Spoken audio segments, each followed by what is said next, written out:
My husband said he was working late every Thursday, until his secretary called me asking why he told her I knew about their arrangement. I stood in my kitchen, phone pressed to my ear, while she explained how confused she was that I'd approved of their relationship, how modern and understanding I seemed, how lucky Greg was to have such a progressive wife. "I'm sorry," I managed. "What arrangement?" The silence stretched. Then quietly, "Oh God, you didn't know." She hung up. I sat at the table where Greg and I had eaten breakfast that morning, where he'd kissed my forehead and said, "Late meeting tonight, don't wait up." I'd believed him for 8 months. Every single Thursday, when he came home at midnight, I was still sitting there in the dark.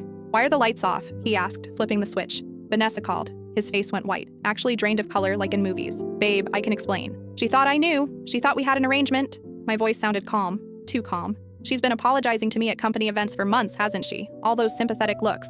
He started the usual script. It meant nothing. It just happened. He loved me, but I wasn't listening anymore. I was remembering every Thursday, how I defended him to my sister who said he was distant, how I'd made his favorite dinners to reheat when he got home, how I'd believed in us. "Get out," I said.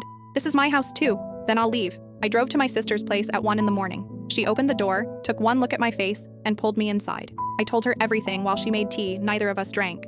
"I knew something was wrong," she said quietly. "I'm sorry I didn't push harder." The next morning, I called a lawyer, filed for divorce by noon. Greg sent endless texts begging me to reconsider. I blocked his number. His mother called, asking if we could work through this like adults. "He made a mistake," she said. "Marriage is about forgiveness. Marriage is also about not sleeping with your secretary every Thursday for 8 months, I replied, then hung up. The divorce took 6 months. I got the house because his affair partner testified about their relationship. Apparently, she thought I was a willing participant in some open marriage fantasy Greg had sold her. She apologized again, genuinely. "He showed me texts he said were from you," she explained. Giving permission, I should have questioned it. I almost felt bad for her. Almost. The worst part wasn't the betrayal itself. It was realizing how many people had known or suspected. His co-workers who'd given me pitying smiles at the holiday party. My neighbor who'd seen his car gone every Thursday and asked if everything was okay. The signs I'd explained away because I trusted him completely. Greg remarried within a year. Not Vanessa. Someone new. I heard through mutual friends that his current wife has the same rule I once had. Complete honesty, always.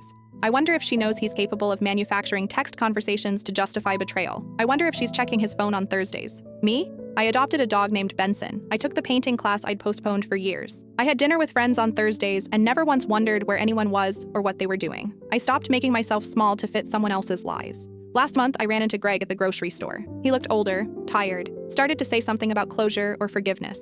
I kept walking. Some people don't deserve your words. They barely deserved your time. That night, I made myself dinner, poured wine, and sat on my back porch watching the sunset. Benson sprawled at my feet. My sister called to check in like she does every Thursday now, our tradition.